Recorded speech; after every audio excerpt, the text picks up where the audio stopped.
This is a presentation about anthropometrics and school furniture. Practical challenges in search of the optimal fit between child and chair. So, my name is Renate de Bruin. Exactly 20 years ago, I graduated at the Faculty of Industrial Design in Delft. Soon after that, I started working as an independent advisor on ergonomics in product design and have been doing that ever since. At the moment, I am combining this with a teacher of practice employment at the same faculty I graduated. In the past, I have been involved in numerous research projects, amongst others about repetitive strain injuries in students, developing friendly restrooms for elderly, and also a literature study into potential hazards of outdated school furniture. The combination of the knowledge gained there and the fact that I had become a mother and a frequent visitor of a school building led me to boldly ask the principal of that school whether I was allowed to do an ergonomic inventory. And so this study was born.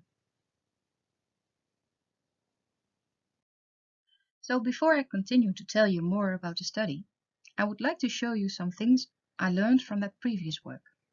Things you should know about school furniture and how I approach the topic of healthy sitting. There are several professional opinions about what is healthy with regards to sitting. In this study, the approach was chosen to focus on anthropometric fit as main predictor of a healthy posture. This implies that the height of the chair seat matches the popliteal height of the child, and the height of the desktop is optimized for handwriting, so a tad higher than the elbow height when seated. Second thing you have to know, and may already know, is that there is a standard for chairs and tables for educational institutions.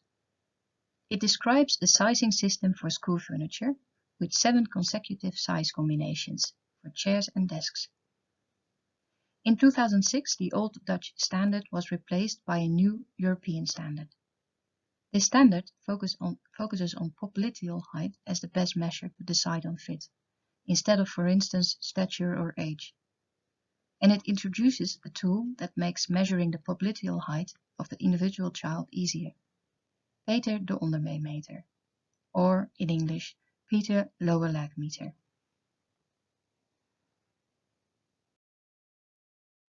From literature study, I already knew that children sit a lot at school, sometimes even up to 60% of the time. Also, many studies done in other countries, but also one Dutch study, refer to a mismatch found between child anthropometrics and school furniture. And unfortunately, this was also my own observation. I saw children sitting a lot, and sitting with their feet barely touching the ground. The reason why children do not sit on furniture that fits their bodies remains unclear. Some people guess it is because of lack of knowledge in teachers. Some are convinced children just always want to sit on the highest furniture available. There is yet another reason why it is unclear what causes the mismatch. Studies about mismatching school furniture often do not describe details or show pictures of the school furniture at stake, and do not explicitly describe the way school furniture is distributed amongst pupils. That makes it difficult to judge whether the mismatch occurs because the child is sitting at the wrong size for its posture, or whether the furniture itself is not correctly dimensioned to fit the body of the child properly.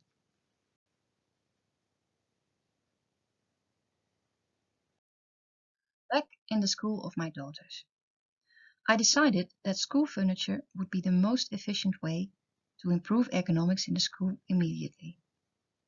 So I started counting, measuring, and color coding the stock. With an adjusted measurement tool, I added a centimeter scale to Peter. I started measuring the children. That was 2014, and I kept measuring them. I always noted first name, grade, and popliteal height with shoes on, because children also sit at their desks with their shoes on. I did this so I could give their teachers an overview of the size needed per child. With experience, I learned that it was also valuable to ask them on which size the children they currently were seated, to measure their buttock popliteal length as well, and to measure them with and without shoes, to judge the effect of their shoe heels. So the total amount of mismatch found in my first data collection was 71%. The majority of children was indeed sitting too high, 10% of them even sitting 2 sizes too high. But this was not all that I learned. In fact, I learned 5 new things I did not anticipate before I started, and I will share them with you. The first thing I learned was that my measuring tool was in fact not calibrated with the furniture present. I told you the standard for school furniture changed in 2006. When you compare the reference heights for each size, you see a difference. So the seat heights of, for instance, the yellow and the green sizes are different for furniture made under the old norm, so furniture made earlier than 2006. You can see it in the picture on the right. The reference sizes of the seat heights are the crosses in there. There probably are quite some schools that still have that old type of furniture, since the depreciation period for school furniture is 20 years, and most schools do not immediately replace furniture after that period. So in order to have a valid tool, you have to adjust it to the furniture present.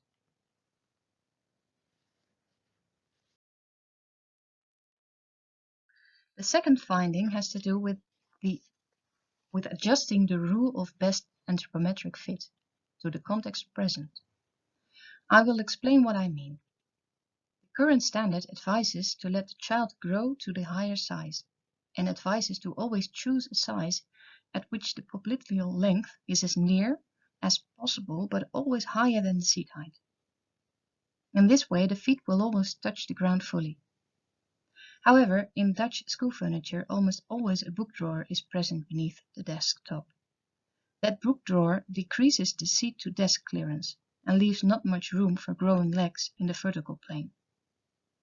In the horizontal plane, however, the legs cannot grow either, because in Dutch elementary schools, pupils often work in groups and sit at desks facing each other.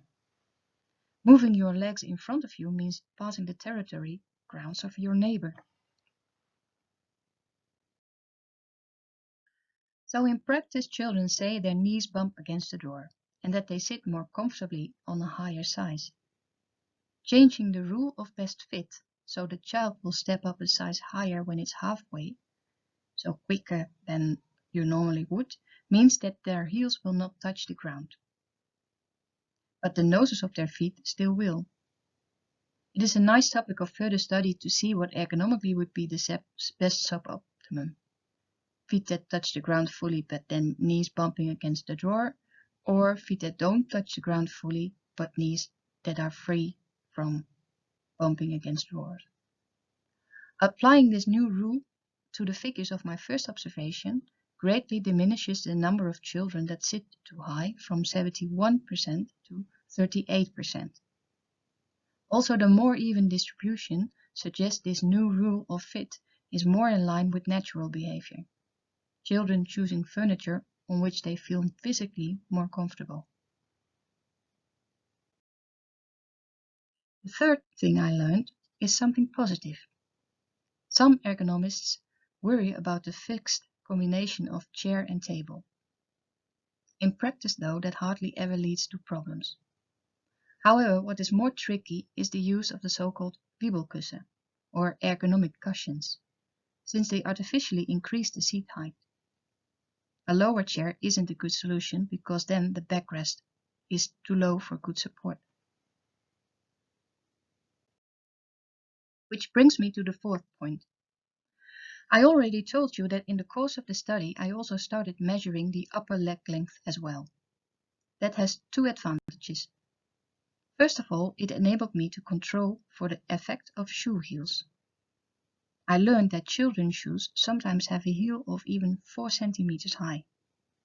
A child would then be given a bigger size based on lower leg length alone, while the rest of the body does not yet fit that bigger size. The second advantage concerns the opposite. Sometimes a child needs a bigger size chair based on their upper leg length or hip width, but their lower legs are just fine on a smaller size. This is, for instance, the case in higher groups, in girls that are already more matured, or children with an above average body mass. For them, the standard school furniture actually does not offer a good solution, since they need low seats that are wider and deeper. And finally, but not least, I found that Peter Low leg meter really works and that it is fun. It is educational. Children learn to measure and read graphs, and sometimes even learn what a normal curve entails. Although they will still strive for the biggest chairs and tables, they accept the verdict of an unbiased tool. You will never have to remember to measure them, because they will remember you to measure them, because they think they are in need of a bigger chair size. And most important, children learn in an engaging way and for the rest of their lives that they should adapt furniture to the body and not the reverse. So, thank you for your attention.